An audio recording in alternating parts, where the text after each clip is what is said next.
welcome to Chapter 23, Physics video for Guitar School. We're going to move on from current and resistance, which we talked about in Chapter 22, to full-on circuits now in Chapter 23.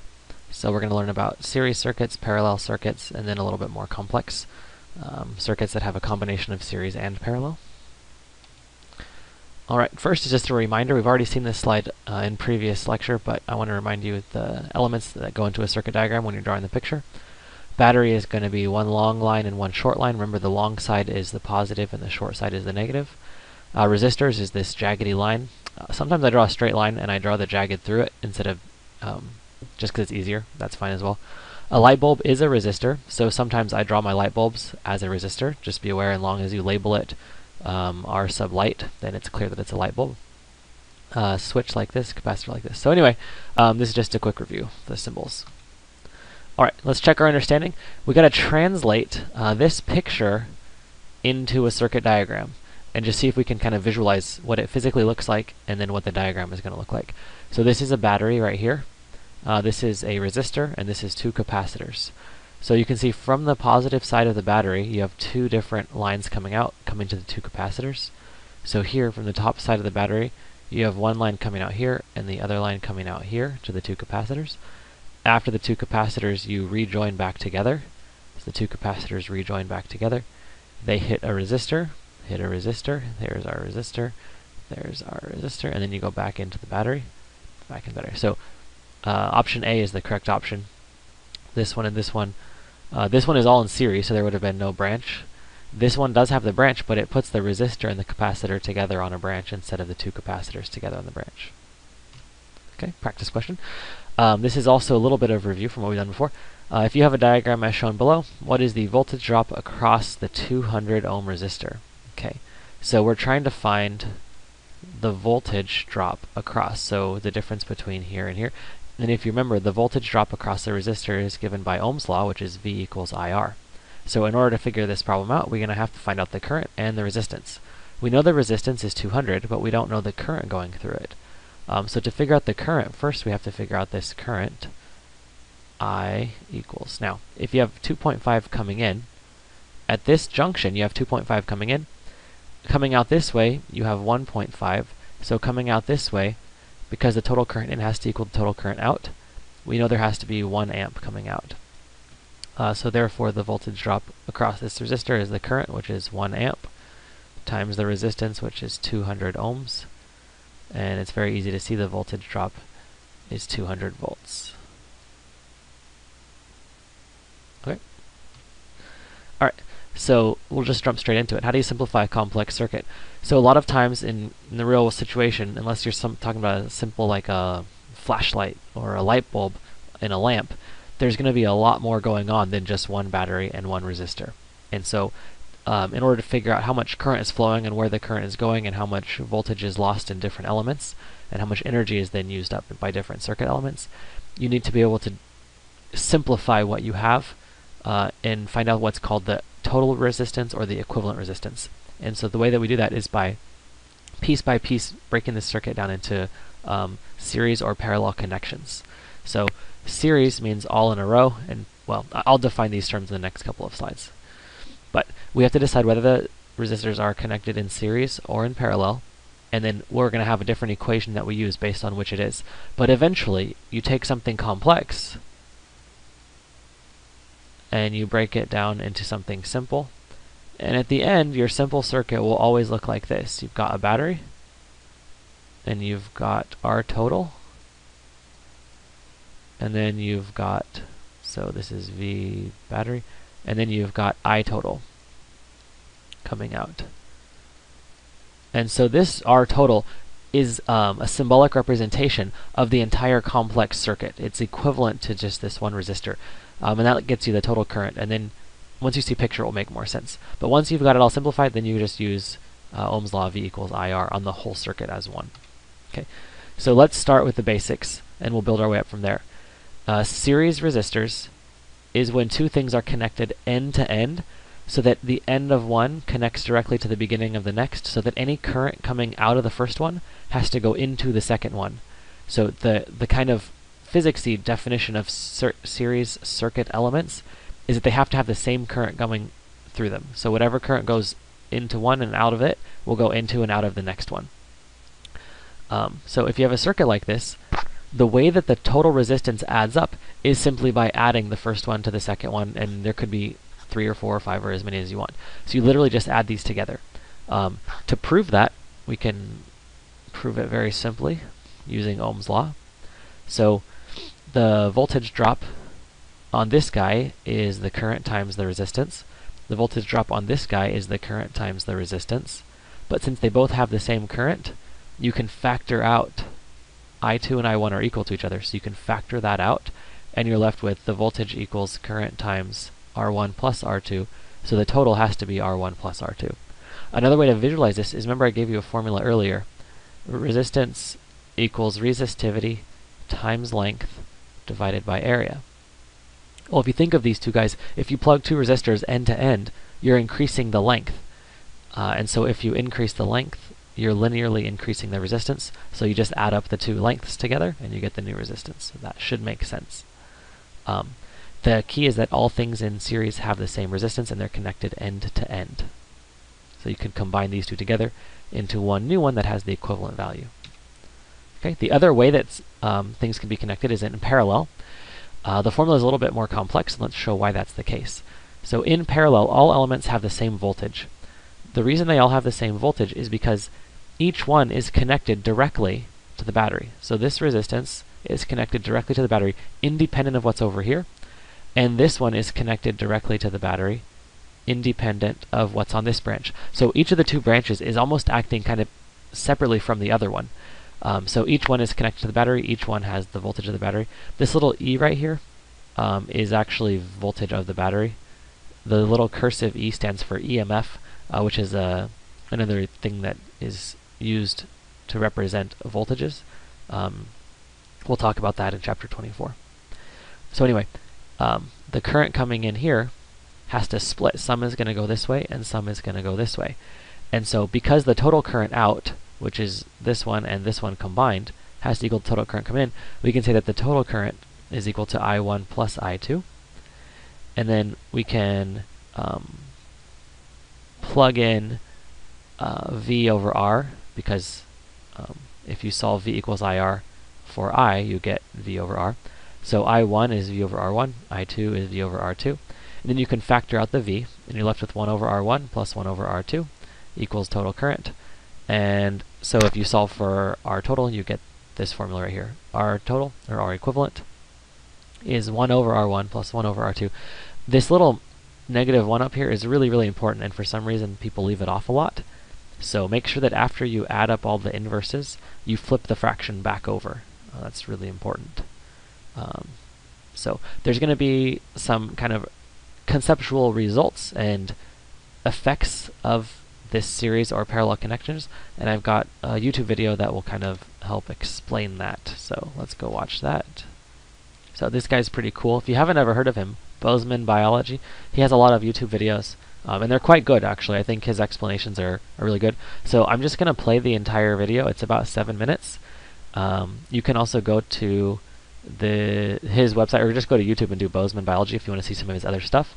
And the simulator that he's going to use, you can find at fet.colorado.edu. I would just do it myself, but for some reason I can't load these sims on my computer at home, and I don't know why. But you're welcome to use them.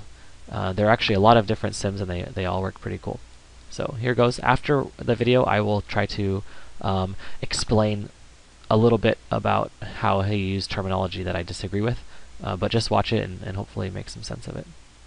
Basically, a parallel and a series circuit, a few demonstrations, and I'm going to be using the circuit construction kit. This is at phet.colorado.edu, and I would encourage you to go there, play around with it. It's the best way to learn about electricity is to actually play around with it.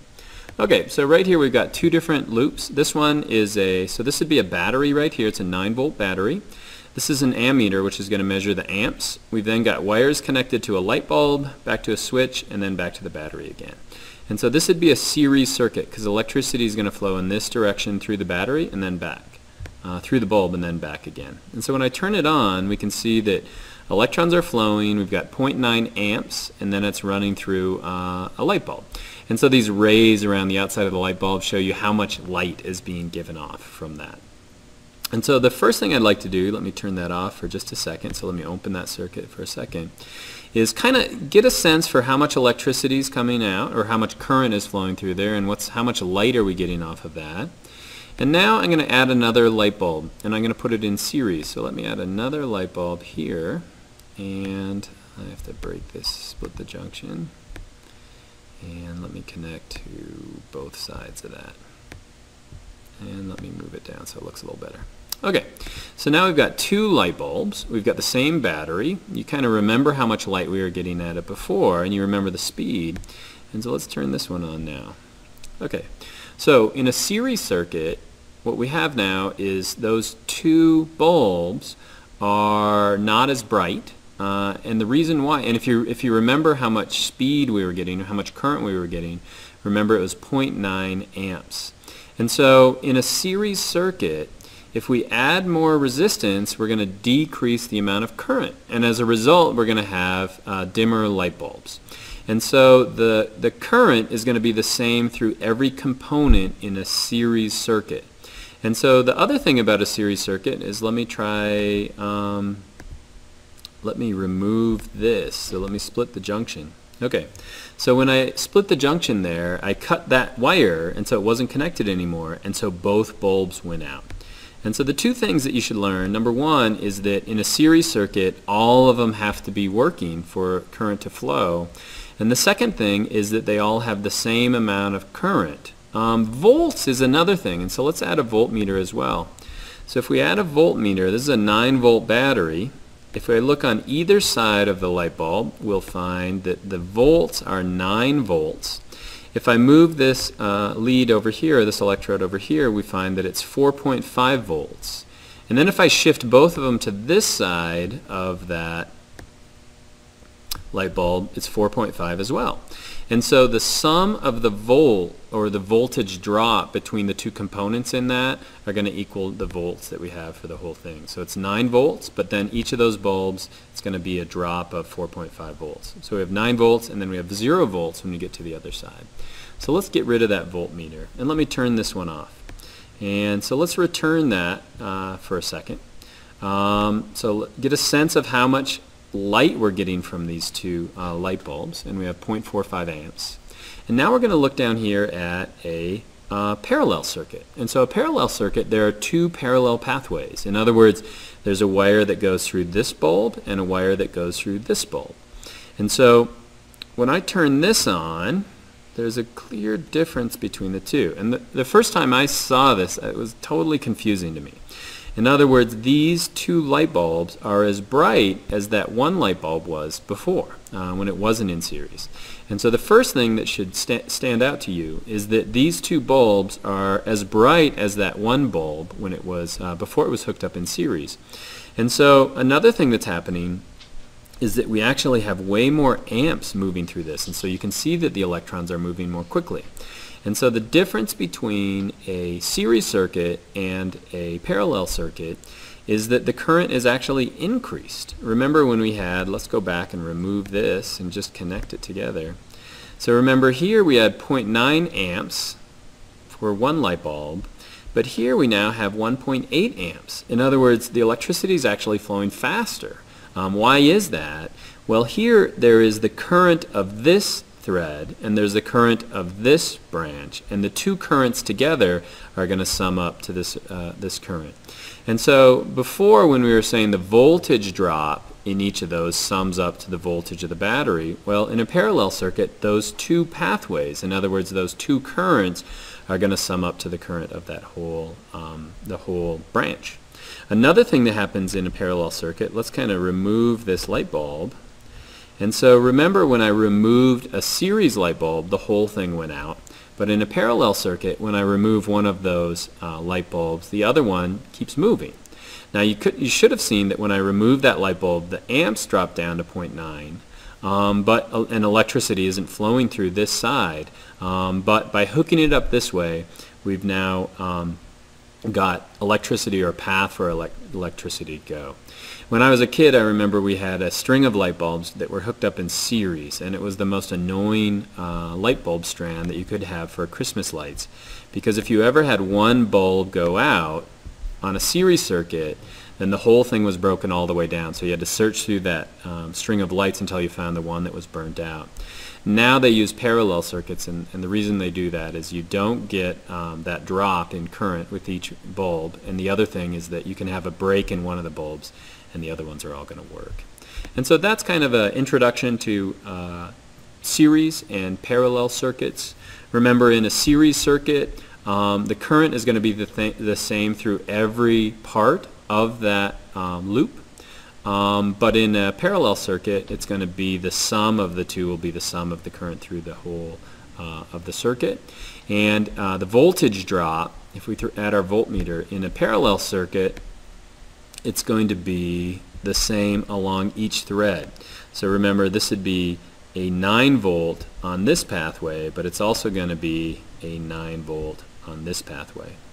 And so you're not getting anything for free with a parallel circuit. You're actually going to go through more energy using this setup than you would over here, because you're actually gathering more amps.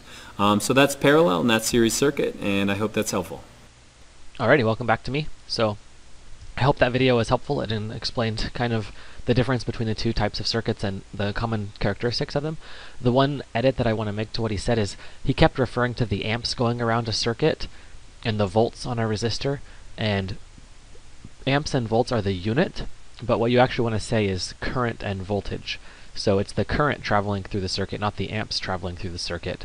Kind of like if you had a force diagram, you wouldn't say the newtons you exerted on someone, you would say the force that you exerted on them. So you want to call it by what its quantity is, not by what its unit is. But other than that, I think his explanations were top-notch, and hopefully they kind of illustrated and you learned from them. So now we're going to test it and do a couple examples. Check your understanding. If 3 resistors are combined in series, the total resistance of the combination is bigger, smaller, or the average. So if you think about, get my pen back, if you have 3 in series, 1, 2, 3, your formula for R series is R1 plus R2 plus ... so however many you have. So if you just add them up, it doesn't matter how big or small they are, if you add them up, you will always get a bigger value. So when you add resistors in series, you're going to get more resistance. If you add them in parallel, well, we don't have one for that, we don't have a question for that, but if you were to add them all in parallel, the total resistance of all the things in parallel would be smaller than any of the individual resistors, because when you add things in parallel, think about it like traffic and lanes. The more lanes you add on a freeway, the less total traffic there is going to be.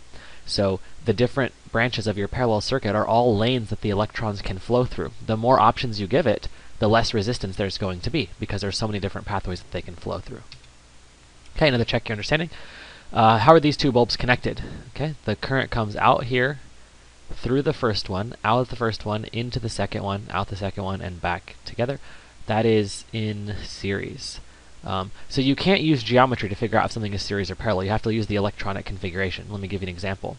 Say you have a battery, and you put a resistor right here and a resistor right here.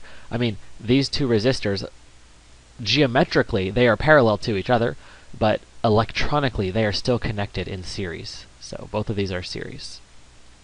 Okay. Total voltage around a circuit has to be 0.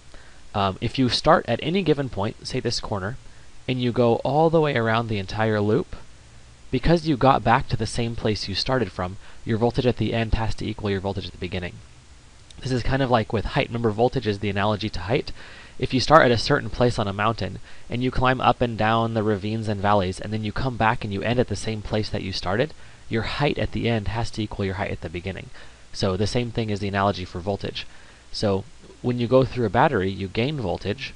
Then you go through a resistor, you lose some voltage. You go through another resistor, you lose some voltage. Go through a battery, you gain some.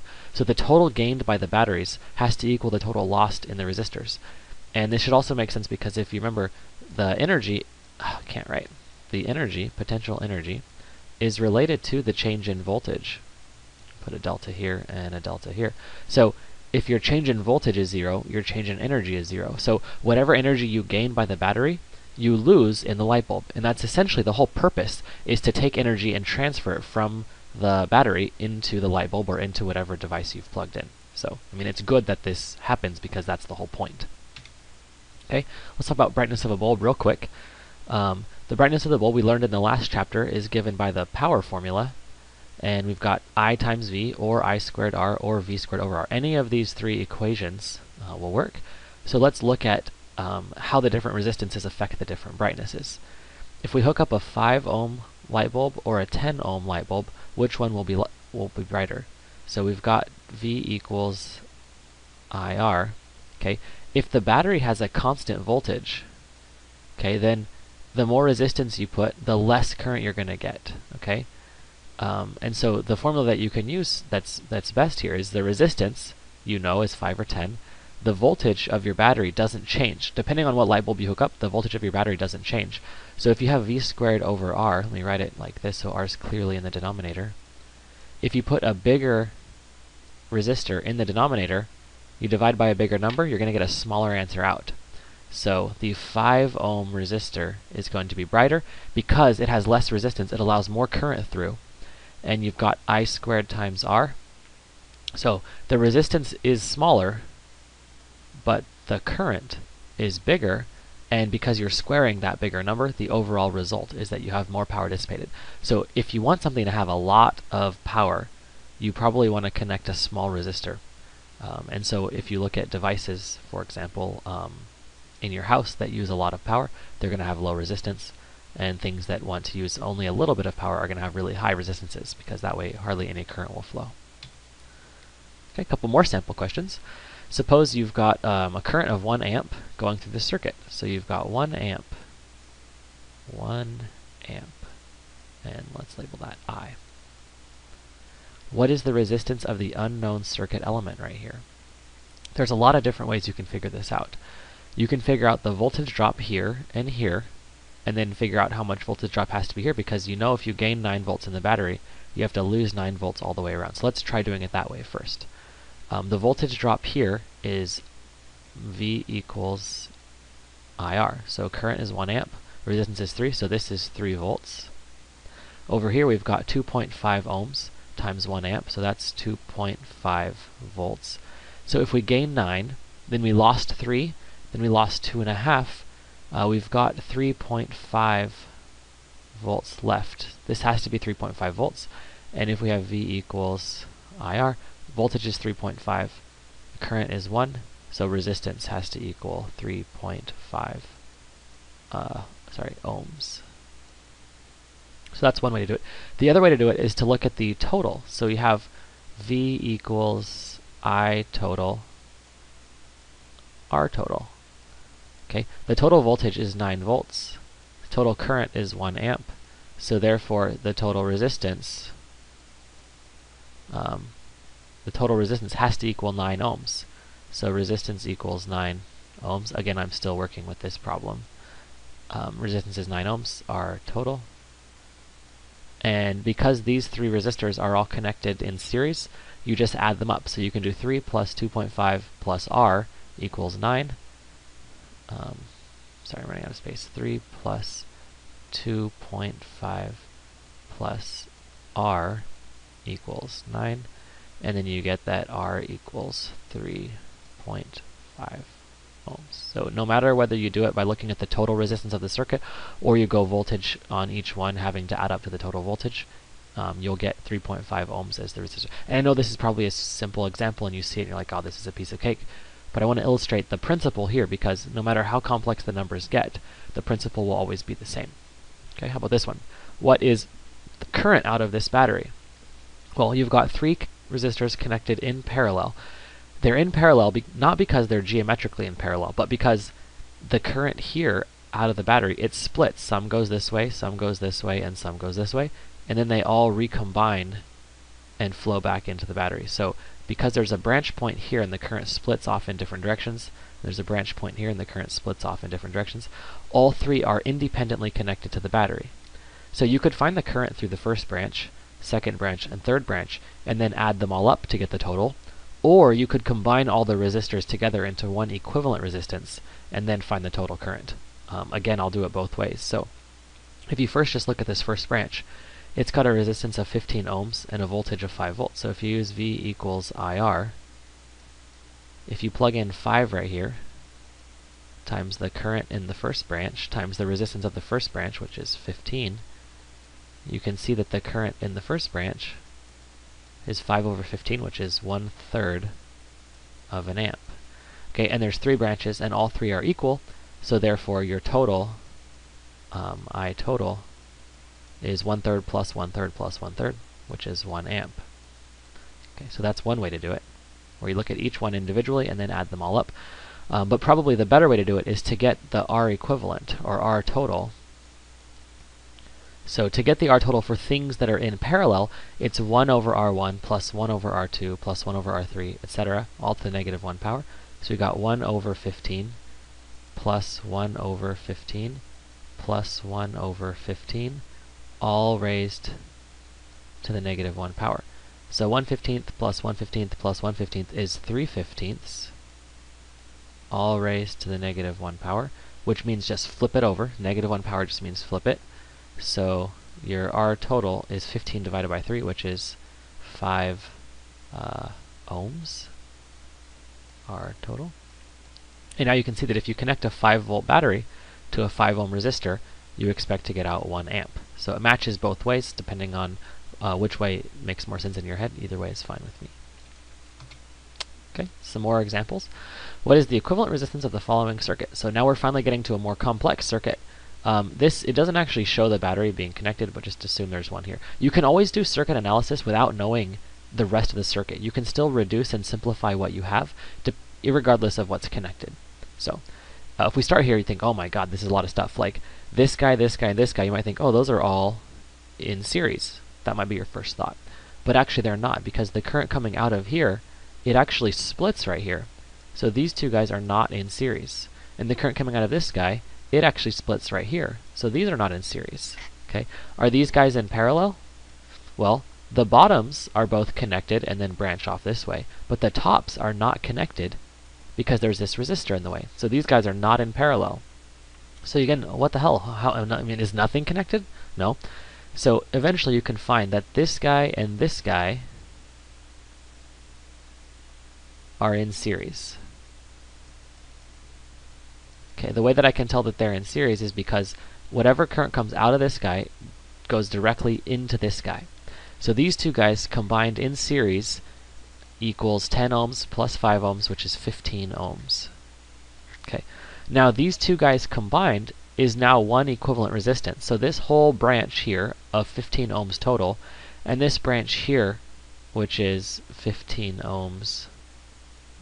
These labels are kind of far away from the things. This 15 ohms here, this branch and this branch here, these two are connected in parallel. So we've got this 15 ohm resistor and this equivalent 15 ohm resistor in parallel. And so I'm going to show you a little trick. Anytime you have two things that are in parallel that are the same value, you just cut it in half, or if there's 3 of them, you cut it into a third. So you've got 1/15 plus 1/15, and you're going to add them, and then you're going to invert it. That's the formula for R total. But when you add two things with the same denominator, it's just adding the numerators. So if you have 2 of them, now you have 2. If you have 3 of them, you have 3, etc. And then when you flip it upside down, you're going to do 15 divided by 2. So this is 2/15 to the negative 1, which is 15 divided by 2, which is 7.5 ohms. So the shortcut is if you have two resistors that have the same resistance and they're in parallel, you'll cut the resistance in half. If you had 10 resistors all in parallel and all of the same value, you would divide the resistance by 10 to get the new resistance. Alright, so now this entire thing here is just a 7.5 ohm resistor. Let me redraw it over here. We've got our 5. We've got our 2.5. And a lot of times when you're doing equivalent resistances, you're going to do a couple things and then redraw it. A couple things, redraw it. So it's not bad to redraw. So we've combined all this stuff here to 7.5. And then this comes back. Okay, and right here, there's a 10. Alright, so now looking at this, we can see that the 2.5 and the 7.5 are in series, so you add those up and you get 10. This branch is in parallel with this branch, so the 10 and the 10 in parallel cuts it in half, so now it's 5. So this whole thing is 5 ohms, and it's in series. Whatever comes out of this one goes in here, so 5 and 5 is 10 ohms. So the total answer for this problem is 10 ohms. Wow, that's a terrible ohm symbol. I apologize. So you got to take it piece by piece, find things that are in series or parallel, just one or two at a time, connect them, and then redraw it. One or two at a time, connect them, and redraw it, until eventually you'll have only one thing left, and that's your total equivalent resistance. Okay? So now, given this same diagram, we have a much more difficult task, which is find the total current in each one, and the total potential difference across every single thing in this entire circuit. So this is a very robust problem. I'm going to try to do at least some of it on the next slide. Okay, we just found that the total equivalent resistance of this whole thing, our total, was 10 ohms, right? Okay, so if we have a 10 volt battery and a 10 ohm total resistance, that means the current total, using V equals IR, the total current is going to be 1 amp. So coming out of here, we've got 1 amp. Okay, the current gets to here and it has to split. Okay, let me go back. We said this total side was 10 and this total side was 10. So when it gets here, some is going to go this way, some is going to go this way. The equivalent of all this stuff combined was 10 ohms, and this is 10 ohms. So that means since the resistance on each path is exactly the same, half the current will go one way, half the current will go the other way. So right here we're going to get 0.5 amps. And right here we're going to get 0.5 amps. Okay, then when we get to this branch, we've got 0.5 amps coming in. This total resistance on this side is 15. This total resistance here is 15. So again, both branches have the same resistance, so the current will split evenly. And here we'll get 0.25 amps. And here we'll get 0.25 amps. So we were lucky that at every place where the current split, there was equal resistance on both sides. So therefore, it was easy to see by symmetry that the current had to split half and half. If that's not the case, I'll show you that later. So let's finish this one off though. So we found the current through each resistor. The current through here is 1 amp, through here is half an amp, through here is half an amp, through here is a quarter amp, and quarter amp. Now it says also find the potential difference, or voltage drop, across each element. So to do that, we're going to use V equals IR. This one here has 1 amp and 5 ohms, so that's going to be 5 volts. This one here is 10 ohms and half an amp, so half times 10 is also 5 volts. This one here is 2.5 ohms and 0.5 amps, so that's 1.25 volts. Over here we have 0.25 amps and 10 ohms, so that's 2.5 volts. Here we've got a quarter of an amp and 15 ohms, so multiply a quarter times 15, and you get 3.75 volts. And over here we've got a quarter of an amp and 5 ohms, so a quarter of 5 is 1.25 volts. Okay, so we found the voltage through each one. Now remember, if you go around a closed loop, you should get a net voltage change of 0. So let's try the 3 different possible closed loops. From the battery we gain 10. This first loop here, we lose 5 here and we lose 5 here, so we're back to 0. The second loop here, we gain 10, we lose 5, then we keep going this way, we lose 1.25, so now we've lost a total of 6.25. Then we go this way, we lose another 3.75, and we come back. So we have a grand total of 10 gained, 5, 1.25, and 3.75 lost. That total loss adds up to 10. Our final loop would be all the way around. Again, we gain 10, we lose 5, we lose 1 1/4, we lose 2 1/2, we lose 1 1/4, and then we come back. So again, the total lost equals the total gained. You can even apply this within a some smaller loop, like this. Here we lost 2 1/2, here we lost 1.25, so we got lost 3.75. And now in this one, because we're going in the loop, we're going opposite the way that the current is going. The current is going down, but our loop takes us up. We're going against the grain, which means we have to flip the sign. So instead of losing 3.75, if we go the wrong way, we're going to gain 3.75. So here we gain 3.75, lose 2.5, lose 1.25, and again, the net change is 0. So if you're going with the current in the same direction, you'll have a voltage drop. If you're going against the current opposite direction, you'll have a voltage gain. But any closed loop, no matter whether it includes a battery or just resistors or any other combination of circuit elements, the net voltage change around the closed loop should be 0. Okay, let's move on to a new topic, which is household electricity. So this is probably the most important application of this whole chapter to your daily life, which is how do things work in your house? So from external sources, the power lines are connected either underground or through an actual line tied into your roof, probably a 120 volt source. In America, we use 120 volts. In Europe, they use 240, but for us, we'll talk about 120 volts. So that's acting as a giant battery, which is powering your house. I mean, it's not actually a battery, it's coming from the power company, but they're sending it at 120 volts. And then you have this connected to ground on one side, which means that the bottom is going to be 0 volts and the top is going to be 120.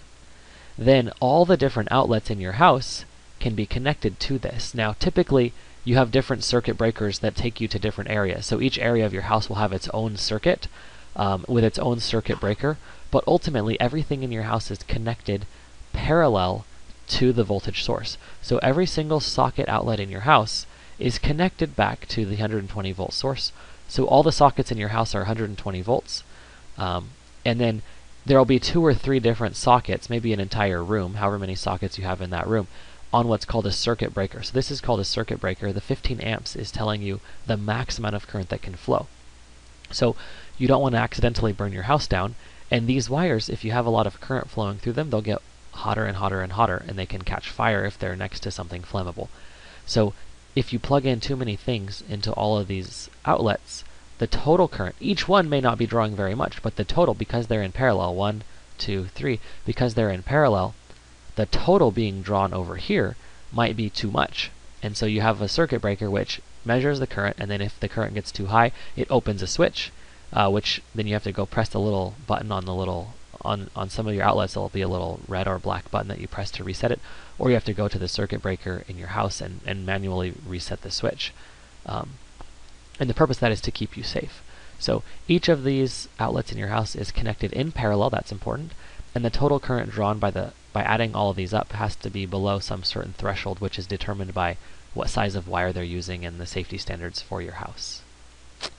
The 3 pegs that you actually plug into normally only have a positive and negative, so you might wonder, why do you have 3? The third peg here is called ground, and that's just an extra safety to make sure that the outlet is properly grounded. The third peg goes to ground. If everything is wired properly, just 2 pegs are enough because these 2 are both wired to ground. But if anything is wired improperly, it's a little bit safer to have that third peg, which is supposed to be connected directly to ground. Okay, quick example of household circuits. This is what a circuit breaker looks like. If you've never seen one in your house, ask your parents if you can take a look. It's kind of cool. So the different areas like garage, basement, kitchen, furnace, etc., a lot of times they'll all be on their own circuit, and then you have these switches that you can flip on or off. And if you have too much current flowing in a certain one, it'll actually manually flip the switch, and then you'll have to go back and manually flip it back on. So suppose you've got a 15 amp circuit breaker in a 120 volt house, so you're living in America, and you try plugging in your computer, a heater, a lamp, and a stereo. All these things are plugged in. And the question is your circuit breaker going to go and your power is going to go out in that room, or is it okay? So the ways that you can figure this out are using PIV inverse. You have P equals IV and V equals IR. Okay, if you're allowed to have up to 15 amps and you have it at 120 volts, then your total power is 15 times 120. So in this case, you don't even need VIR, just PIV. So 15 times 120 is 1800 watts. So your power total is 1800. So let's look at what we have. We've got 250 plus 900 plus 100 plus 120. So the total of all those things, the total, if you just add them up, is less than 1800 watts. So you'd be totally fine. You would not have the power go out. But if you were to plug in something else that puts you over this 1800 watt limit, then the total current being drawn would be above the 15 amp maximum that you're allowed to have. Okay, that's it for chapter 23. You didn't see a lot of circuit diagrams here in the examples, so if you're getting stuck when you're drawing them, just remember to go very simple piece by piece. Find two resistors that are in parallel, combine them and redraw it. Or find two resistors that are in series, combine them and redraw it. And go very methodically step by step. So you want to see circuit diagrams, or I want to see circuit diagrams, and you want to label voltages, resistance, and currents. Especially before and after a junction, you need to label the current in and the current out to make sure that your total in equals the total current coming out. And then simplify it using the rules for resistors in series or resistors in parallel. And then once you get it simplified, you can use Ohm's law to find the voltages on the resistors or the missing currents or the missing resistances. All right, that's it. Good luck on the homework.